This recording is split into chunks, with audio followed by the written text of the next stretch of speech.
The paper hit Zara's hands 3 hours after her boss tried to rape her. Richard Ashford stood in the doorway, shirt still messed up from where she pushed him off, smiling while security walked her out. He had no idea. The nobody Maid he just attacked? She was engaged to Kim Tae-min, the man who owned his entire hotel. The same man who ran Seoul's most feared crime family. In 3 days, Tae-min would destroy Richard's whole life.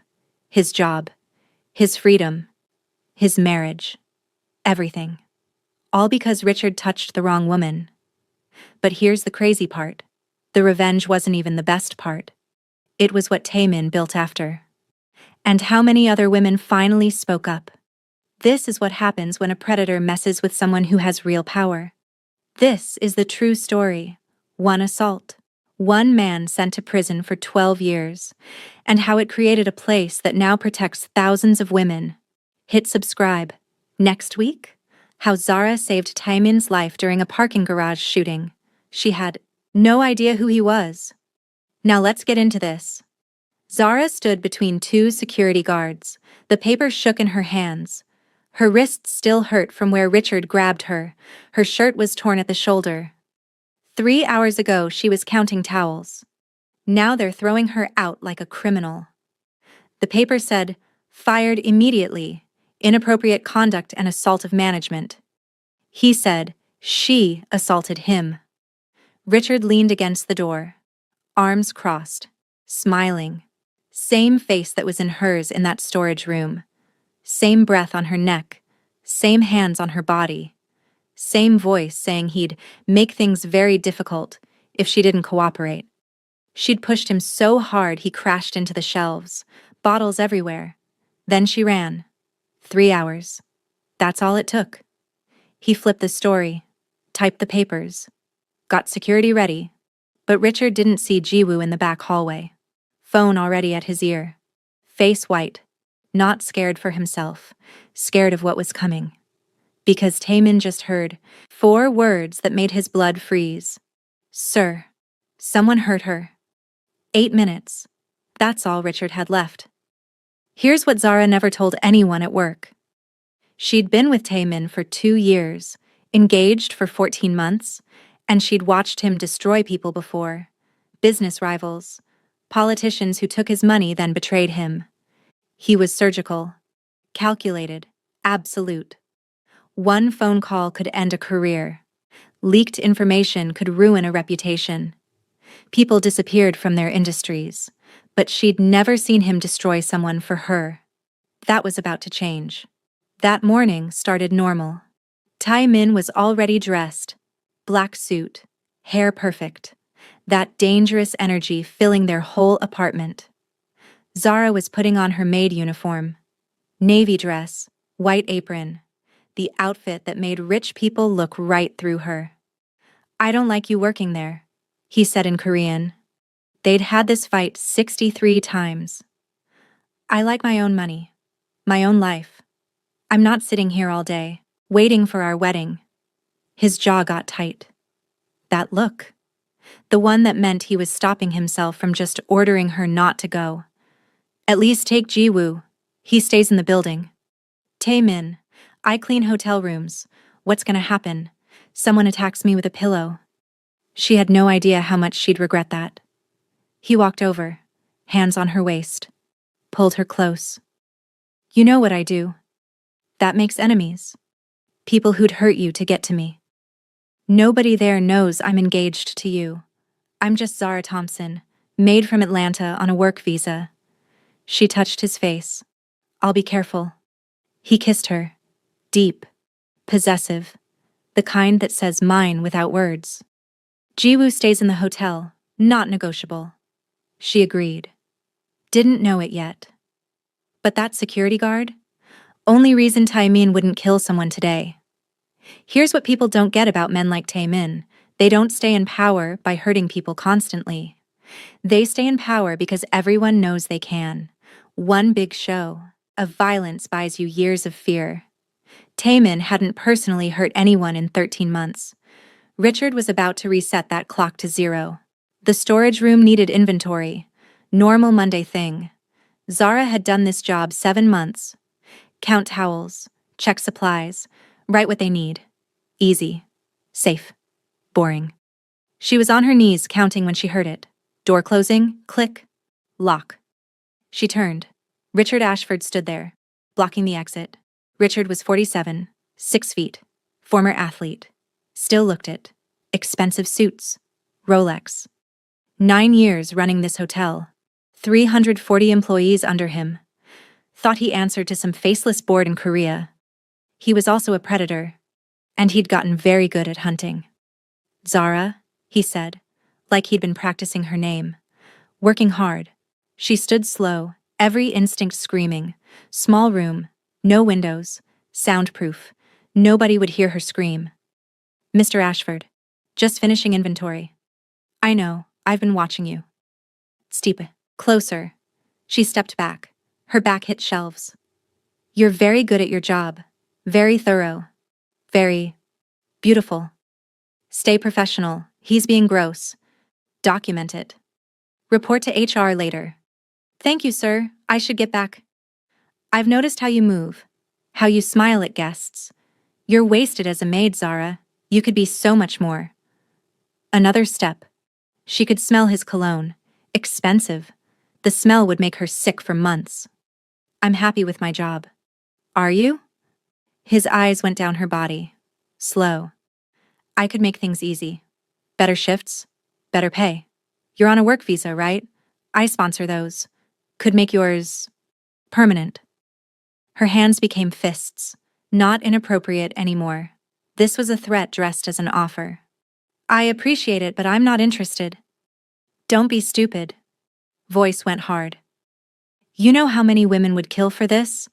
How many immigrant workers I could replace you with tomorrow? She made her first mistake, looked him dead in the eye. I'm engaged. In hotel power games? That's a challenge. From a visa-holding immigrant maid to a white male boss? That's war. Richard's face went red. Engaged? To who? Some other minimum wage worker? He laughed. You think that matters? You think your fiancé's gonna protect you from me? He moved fast. Hand shot out. Grabbed her wrist. Yanked her forward. She stumbled into him. His other arm wrapped around her waist. Pinned her against his chest. Let me go. Voice shook but stayed firm. Shh. Stop fighting. This'll be easier if you just... His hand slid up her ribs, going for her chest. She didn't think. Just reacted. Palm to his nose. Not hard enough to break it. Hard enough to shock him. His grip loosened. She shoved with everything. Richard stumbled back into shelves. Metal crashing. Supplies falling. Bottles rolling. He caught himself. Hand on his nose. Eyes wide, she actually fought back. You bitch! Zara ran. Grabbed the door, yanked it open. Burst into the hallway. Heart pounding so hard she could hear it. Hands shaking. Speed walked to the elevator. Not running. Don't draw attention. Don't throw up. Made it to the break room. Locked herself in a bathroom stall. Sat down. Shook. Everyone says stay calm. Document everything. Report to HR. Follow the rules. Trust the system. Zara had worked hotels 8 years. She knew exactly how the system worked. She reports him. He denies it.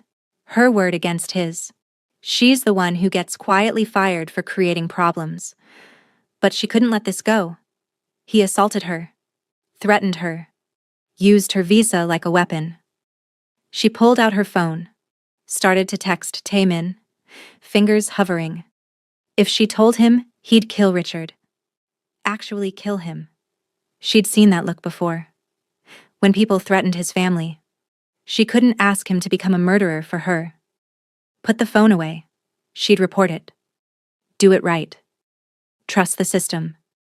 That decision lasted 2 hours, 47 minutes. At 2:15, security found her. Mr. Ashford wants to see you in his office. Stomach dropped. But she went. What choice did she have?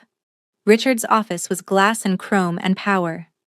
He sat behind his desk. Perfectly calm now. Hair neat.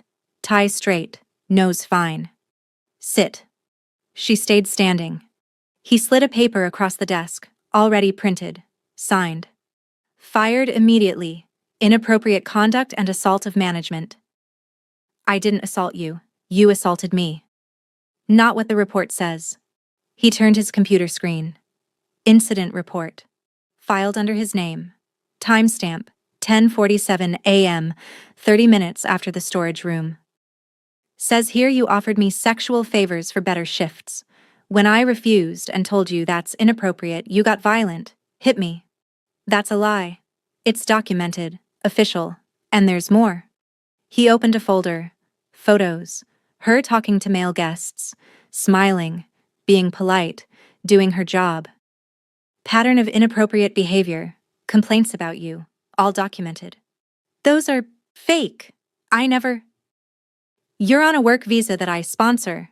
Know how fast I can cancel it? You'll be deported in a week. Back to Atlanta with nothing. A firing on your record for sexual misconduct and assault. Good luck finding work anywhere.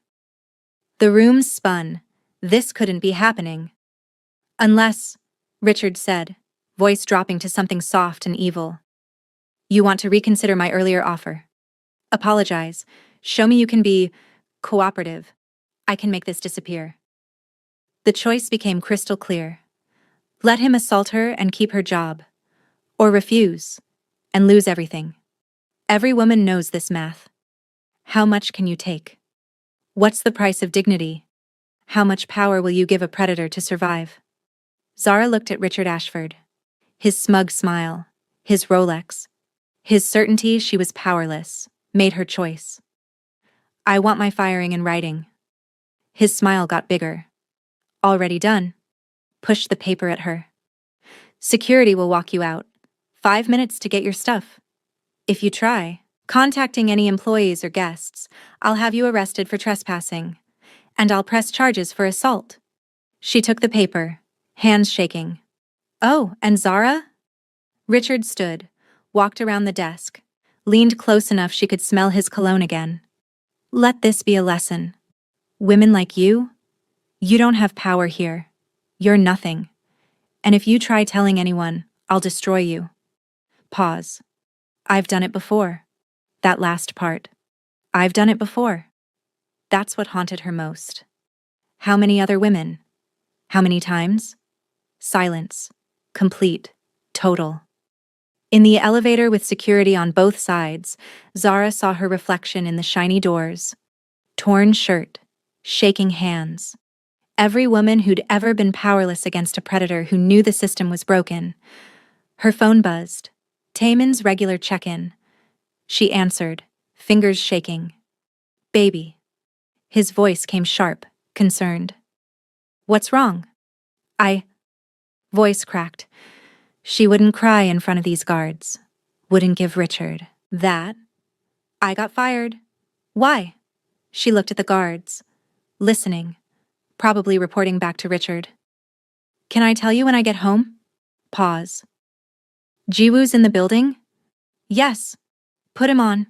One guard was already handing her a phone, not hers. Jiwoo appeared from wherever he'd been watching, face like stone. She gave him Taemin's call. Watched his face not change as he listened. Watched him look at her torn shirt, her shaking hands. Understood. Jiwoo spoke fast in Korean. She caught pieces. Yes. Storage room. Fired.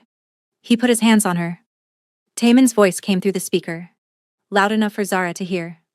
One word. In English, so she'd understand exactly. Everyone. Jiwoo's eyes went slightly wider. Hyungnim, are you... Everyone who helped him? Everyone who knew and did nothing? Everyone. Pause. Get her home. I'm calling Minjun. Lean went dead. Zara looked at Jiwoo. What did he say? Jiwoo's face stayed blank.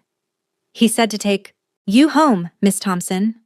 But Zara knew that tone, that cold, final tone. Taemin had stopped being her fiancé. He'd become something else. Something Richard was about to meet.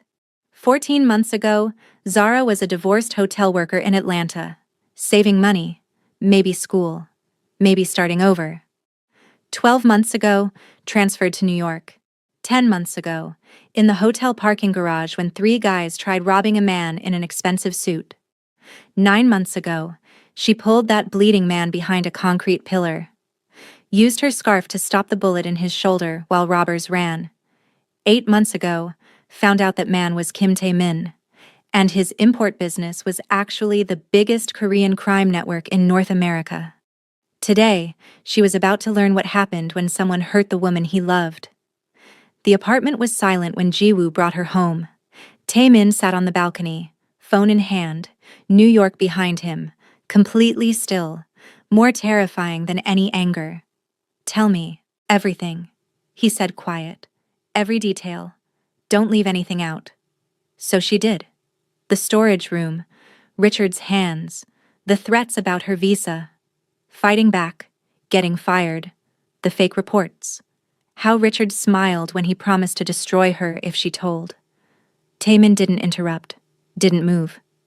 Just listened with that scary focus. Cataloging every word, every detail, every person who'd pay. When she finished, he put his phone down, very carefully. "He put his hands on you." "Yes." "He threatened you." "Yes." "He tried forcing you into sex by threatening your visa." "Yes."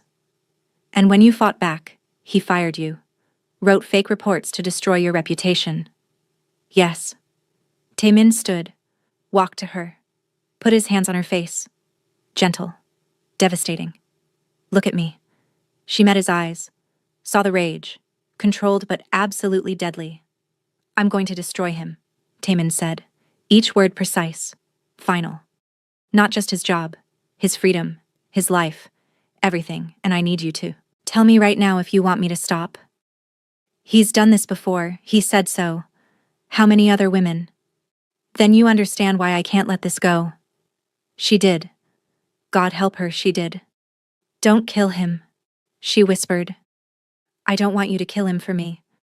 I won't. Death's too easy. I want him to live a long life knowing he destroyed himself the day he touched you." He kissed her forehead.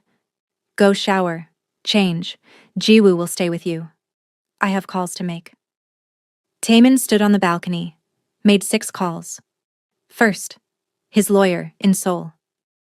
"I need everything on Richard James Ashford, work history, money, criminal record, everything. And I need security footage from the Grand Celestia 3rd floor storage room. Today, 10:17 a.m. I own the hotel. Get it before anyone deletes it." Second, his legal team in New York. "File ownership disclosure, today. I want it public that I own the Grand Celestia. I want every employee, every guest, every news outlet to know." Third, his hotel management company.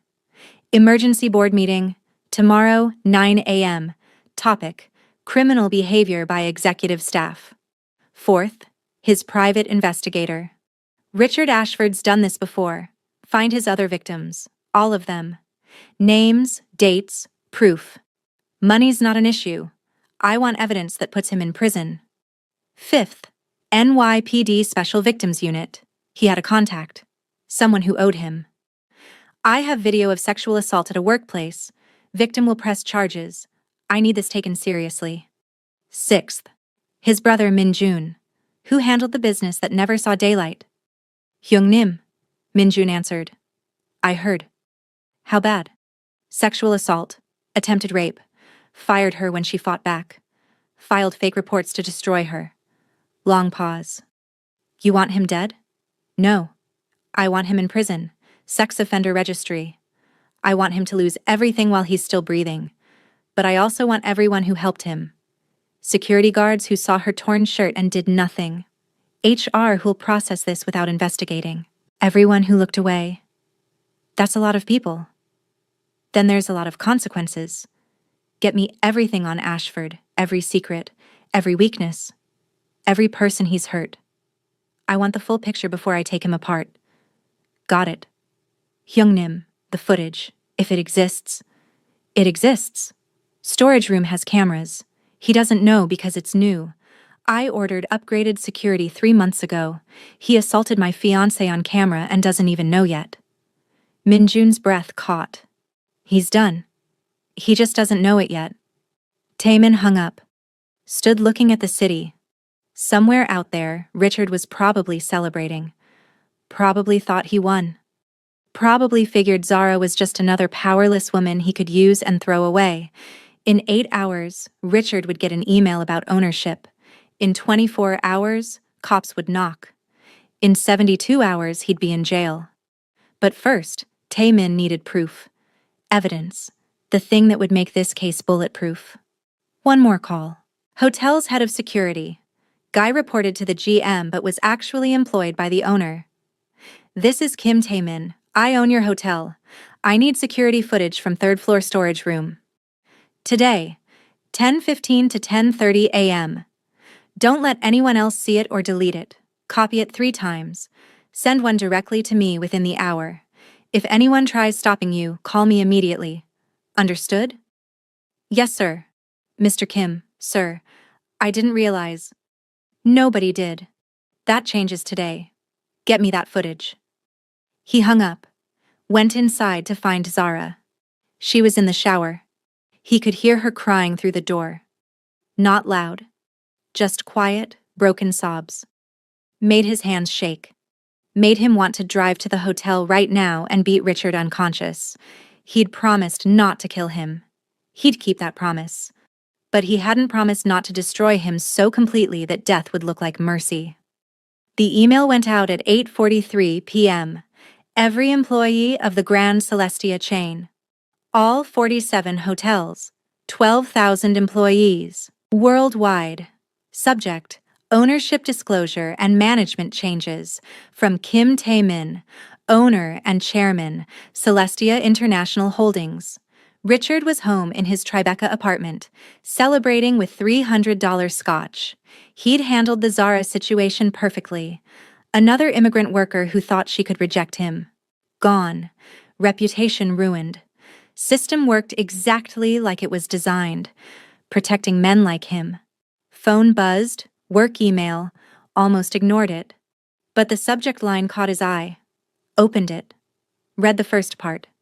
Felt his world start cracking. I'm publicly disclosing my ownership of the entire Grand Celestia hotel chain. For 3 years, I've operated through other companies to let management run things. But recent events at our New York hotel require my direct involvement. All executives must attend a meeting tomorrow at 8 a.m. to discuss restructuring and investigations into employee abuse. Richard's hands started shaking. Kim Taemin owned the hotel, the whole chain, which meant Kim Taemin was his boss. His actual boss. Which meant personal phone rang. Unknown number.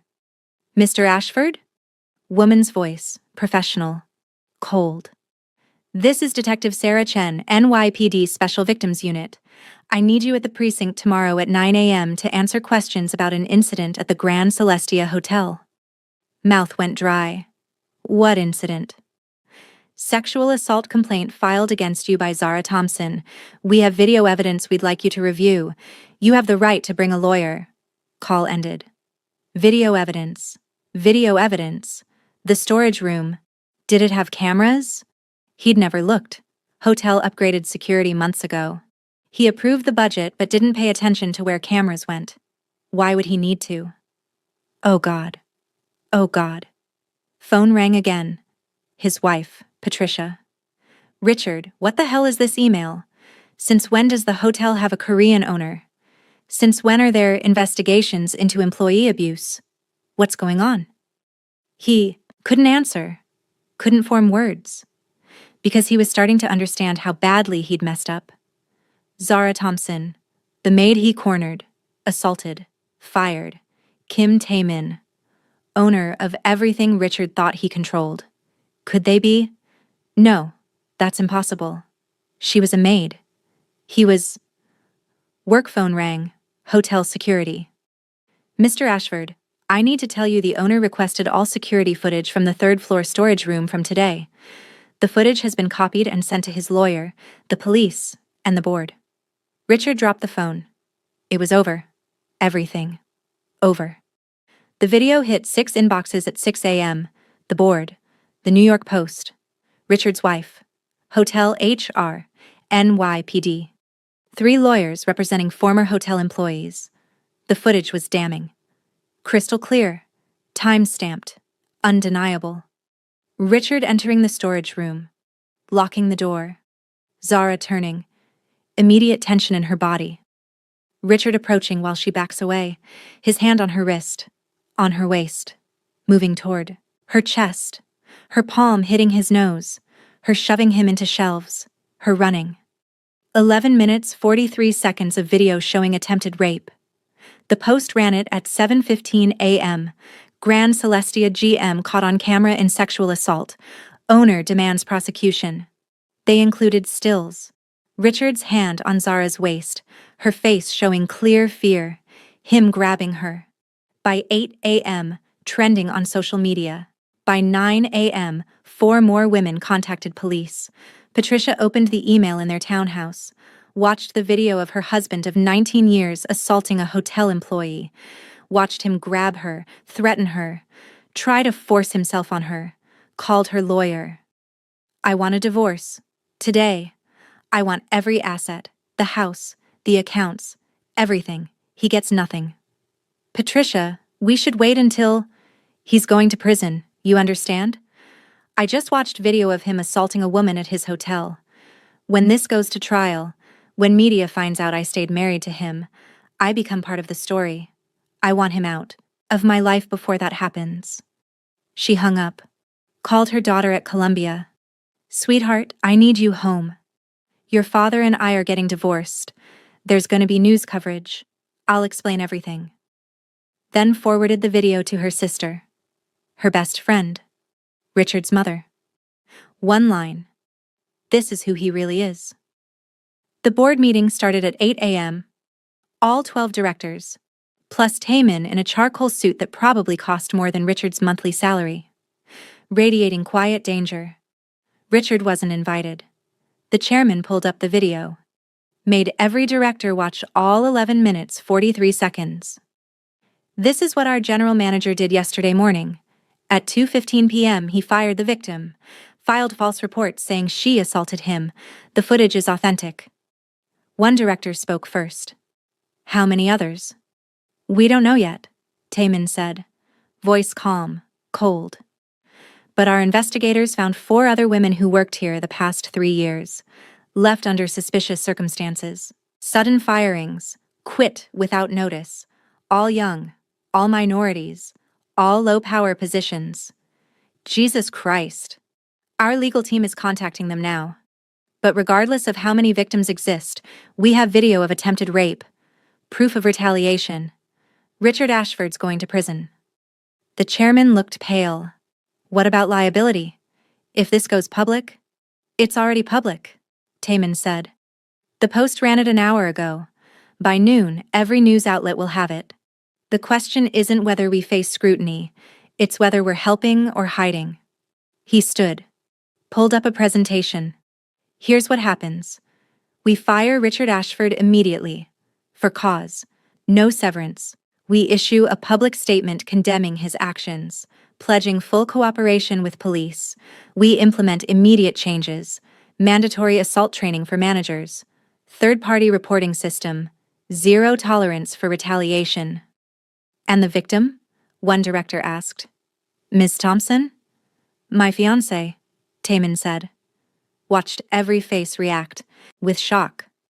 Will be offered full reinstatement, back pay, formal apology, a settlement reflecting what she endured. Additionally, I'm personally funding a sexual assault response center for hospitality workers, free legal aid, counseling, evidence help, advocacy, named after her. Silence around the table. Mr. Kim, the chairman said carefully, we didn't know she was your fiancé. Would it matter? If she was just a maid with no protection, would you care? His eyes went cold. That's the problem.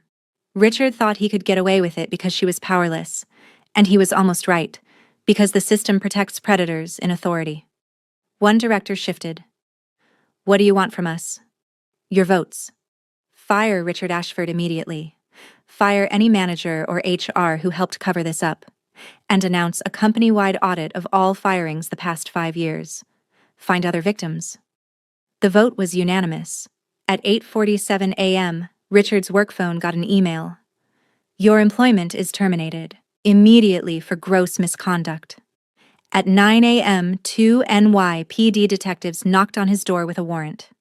Richard was arrested at 9:23 a.m. in his bathrobe, Patricia watching from the stairs with cold satisfaction as they cuffed him. Richard James Ashford, you're under arrest for attempted rape, sexual assault, and criminal retaliation. You have the right to remain silent. The perp walk made evening news. Richard in handcuffs, being walked out of his building, cameras flashing, reporters shouting questions. Mr. Ashford, is it true you assaulted multiple employees? Did you use your position to coerce women? How many victims are there? He kept his head down, said nothing, driven to central booking. But the real damage came when other women started coming forward. Maria Santos, former housekeeper, fired 14 months ago. He cornered me in the laundry room, said he could help with my visa. When I said no, I was terminated the next week for poor performance. Jessica Chen, former front desk, quit 8 months ago.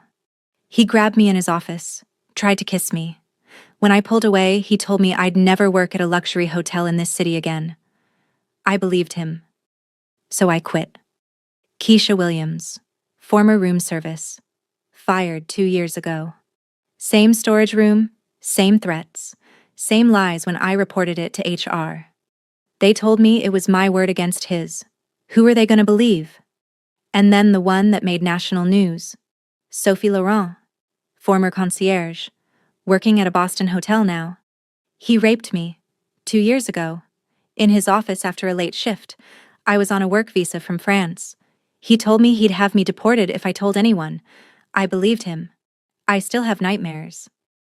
By hour 36, 7 women came forward. 7 women with stories matching Zara's almost exactly, cornered in isolated spaces, threats about visas, careers, reputations, and when they refused or reported, terminated or forced to quit. The DA held a press conference. This isn't one incident. This is a pattern of predatory behavior spanning years.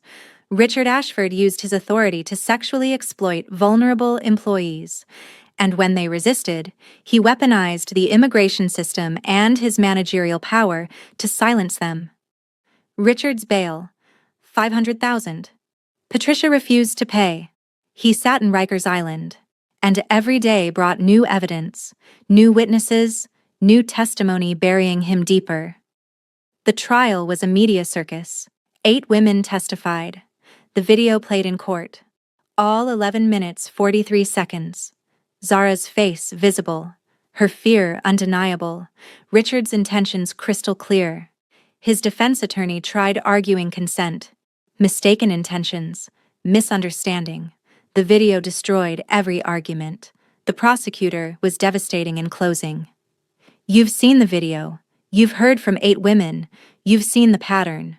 Richard Ashford didn't make a mistake. He didn't misread signals. He systematically targeted vulnerable women, immigrants, minorities, women with temporary work visas, because he believed they had no power to stop him. He believed the system would protect him. The jury took 4 hours. Guilty? All counts. Attempted rape, sexual assault, 3 counts of criminal retaliation, pattern of predatory behavior. The judge sentenced him to 12 years, mandatory sex offender registration after release. Mr. Ashford, the judge said, you used your authority to prey on vulnerable women for years. You weaponized the immigration system, workplace power, your victims' fear. This sentence reflects the severity of your crimes and the lives you damaged. Richard showed no emotion as they led him away in handcuffs, but Zara, sitting in the gallery with Taemin's hand in hers, felt something break loose in her chest. It was over.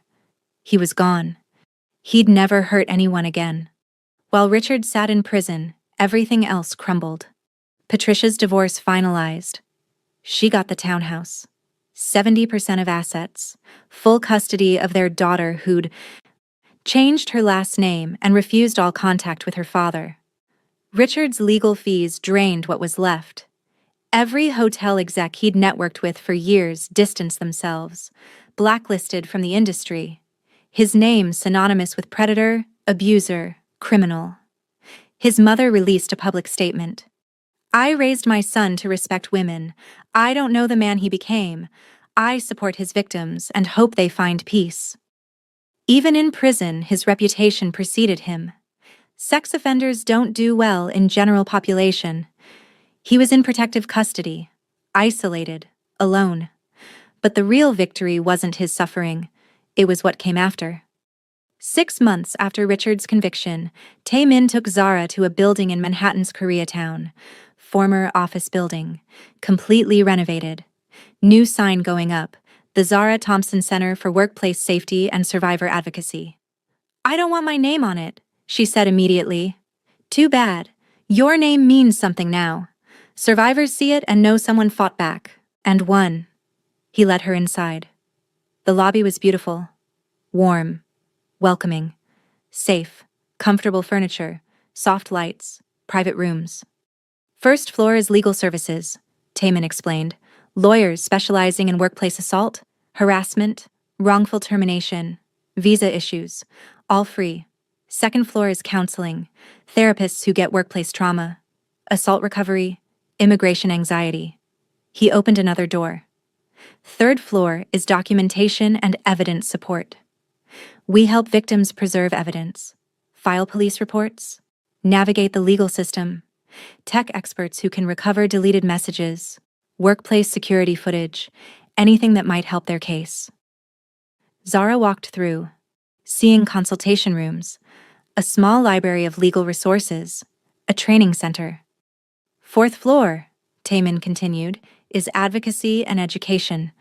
We train HR departments, run workplace safety seminars, publish research on predatory patterns in hospitality industries. We're creating the handbook that should have existed to protect you." "How is this funded?" Richard seized assets covered setup. "My businesses provide ongoing funding, permanent endowment. This place will run for decades. And we're not just helping hospitality workers. Any workplace assault survivor can come here." Zara stopped in the middle of the second-floor counseling suite. "Why my name? Why not just call it a survivor center?" "Because you're not anonymous. You didn't hide. You testified. You let media use your name. You became the face of fighting back." He touched her face. "Some survivors need anonymity, but others need to see that you can fight and win and live publicly after. Your name tells them that's possible." She understood. Didn't like it, but understood. "I want to work here," she said. "I was hoping you'd say that.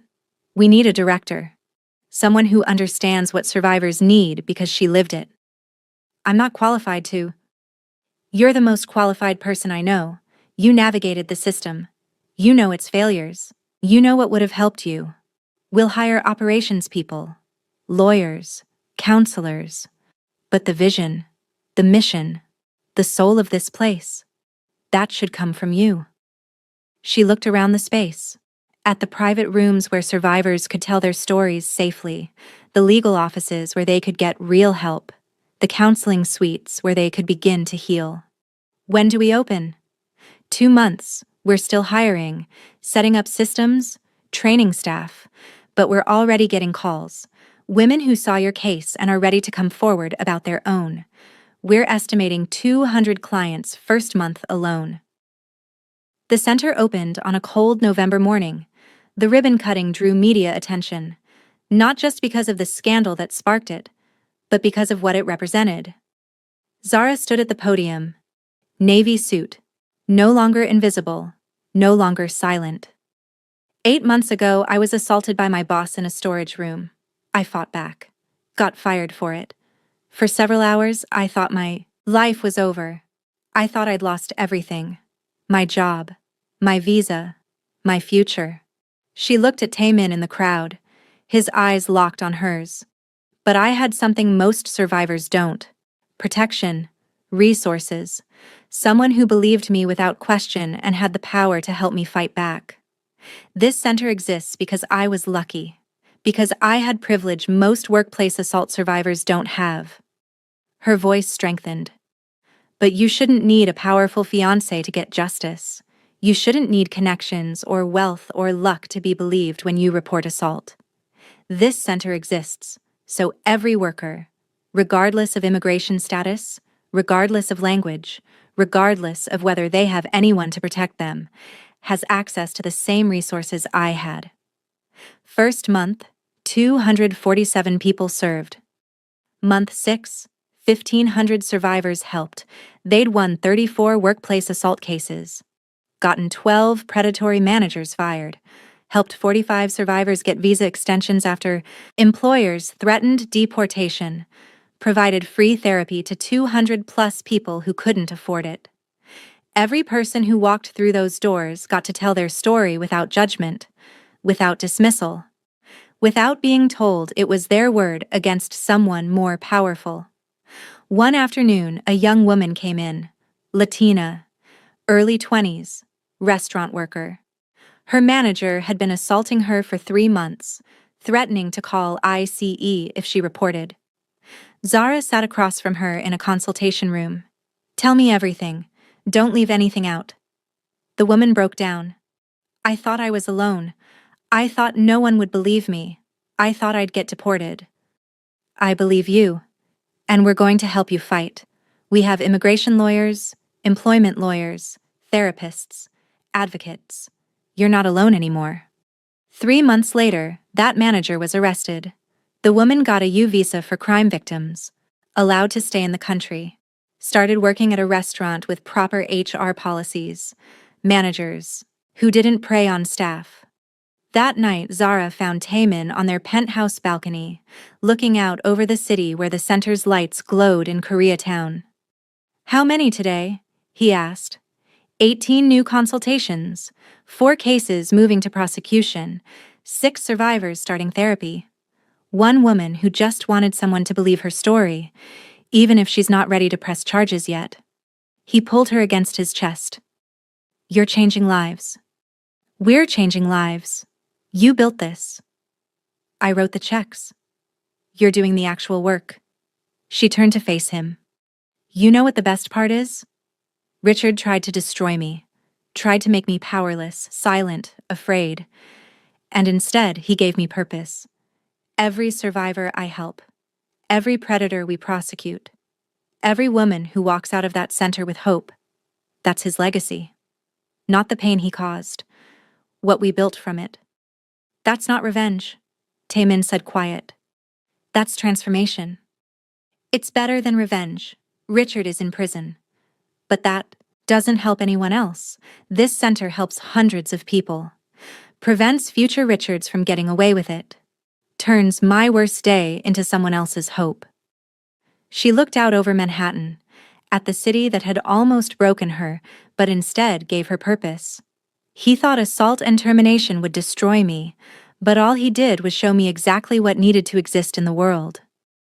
9 months after the center opened, Zara and Taemin finally planned their wedding, engaged for almost 2 years. But after everything, the assault, the trial, building the center, they were ready. "My mother's gonna have opinions," Taemin warned, adjusting his tie. Korean ceremony in the morning, American reception in the evening. 2 cultures, 1 marriage. Public declaration they were done hiding. "My mom is gonna have opinions about her opinions," Zara said, fastening diamond earrings. A gift from Taemin's mother, actually. Sent ahead as a peace offering. This is either beautiful chaos or a disaster. Both. Definitely both. Taemin's family flew in from Seoul 3 days early. His mother, Park Soo-jin, elegant, intimidating, understated designer clothes. His father, Kim Jae-sung, quiet but radiating authority. His brother, Min-jun, who Zara knew and trusted. Various cousins, aunts, uncles, all curious about the American woman who'd turned an assault into a national advocacy movement. First dinner was tense. Zara's family, her mom Diane, her 2 sisters Kennedy and Jade, her grandmother Ruth, 3 aunties, filled the private dining room with Atlanta warmth. volume, opinions. Taemin's family brought sole formality, careful observation, weight of old-world expectations. Soo-jin studied Zara across the table. Sharp, assessing eyes, not hostile, evaluating. Finally, she spoke in careful English. You testified in court, very public, very brave. I didn't feel brave, Zara said honest. I felt angry. Anger that leads to action is better than bravery that leads to silence. Soo-jin's expression softened fractionally. You could have stayed quiet, could have let my son handle everything privately, but you stood up publicly. That matters. Zara's grandmother, Ruth, 84 years old and afraid of absolutely nothing, set down her wine glass. Looked directly at Soo-jin. Your son loves my granddaughter, protects her, honors her, built a whole center in her name. That's all I need to know about your family. Soo-jin held Ruth's gaze, then smiled. A real smile. Your granddaughter saved my son's life before she even knew who he was. Pulled him behind a pillar during a robbery.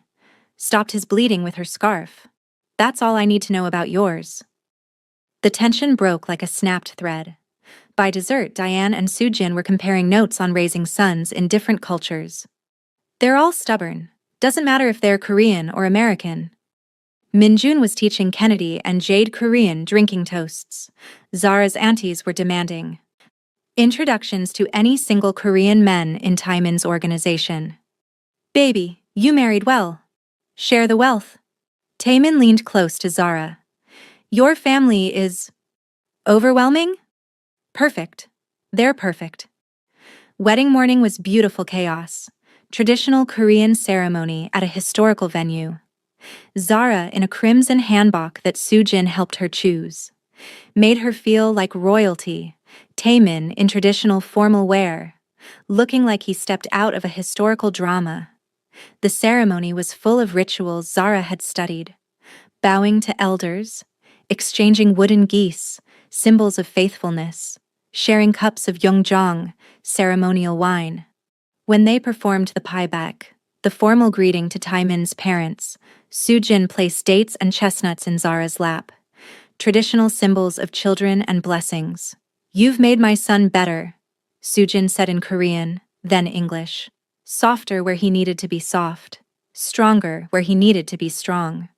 Welcome to our family.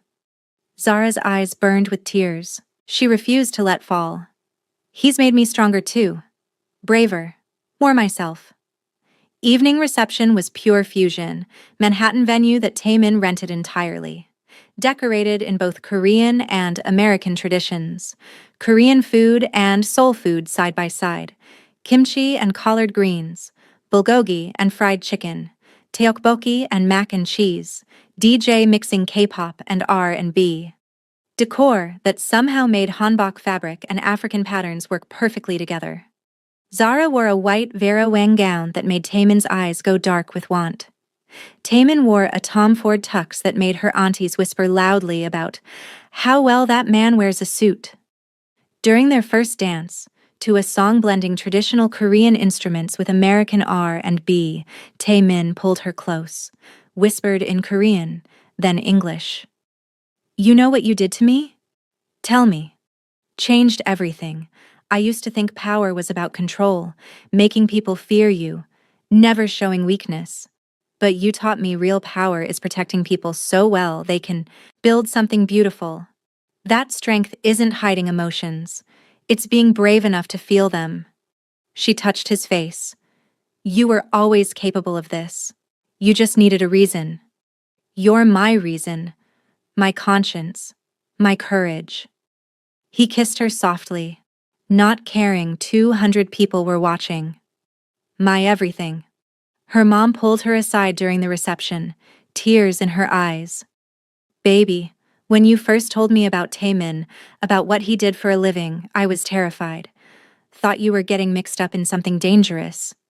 Mama. But watching him look at you, seeing what he built for you, that center, the way he destroyed that man who hurt you, then turned it into something good? Diane cupped Zara's face. That man loves you with everything he has, And he uses his power to protect others, not just you. That's all any mother can ask for. I love him, Mama. Even the dangerous parts. I know, baby. I know. The speeches were perfect. Min Jun made everyone cry. I've watched my brother build an empire, but I've never seen him build anything as carefully as he built a life worthy of Zara. That's how I know this is real. Kennedy made everyone laugh.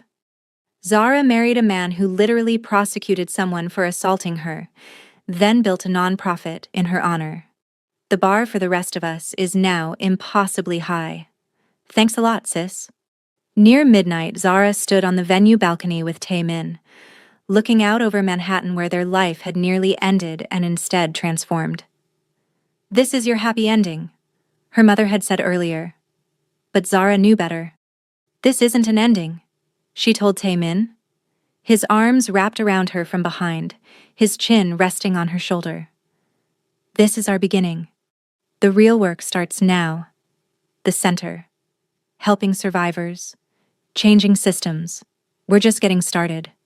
He kissed her temple. Then let's make it count. Inside, their families danced together. Korean and American. Seoul and Atlanta. Two cultures that decided love mattered, more than difference.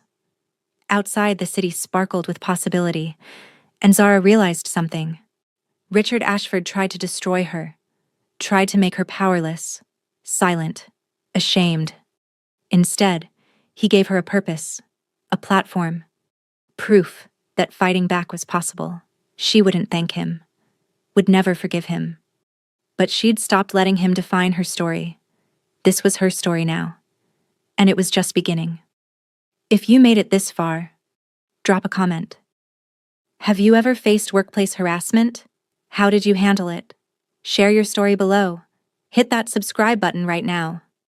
Next week, we're telling you how Zara saved Tae Min's life during that parking garage robbery. 3 armed men, a bullet wound. Her scarf stopped the bleeding. She had no idea she was saving Seoul's most dangerous man. You're not going to want to miss that origin story. And remember this, you deserve safety at work. You deserve to be believed when you report assault. You deserve justice. Fighting back is possible, even when the system feels stacked against you. There are women like Zara everywhere, waiting for someone to believe them, waiting for resources to fight, waiting for proof that predators don't always win. Be that proof. Be that resource. Be that person who believes them.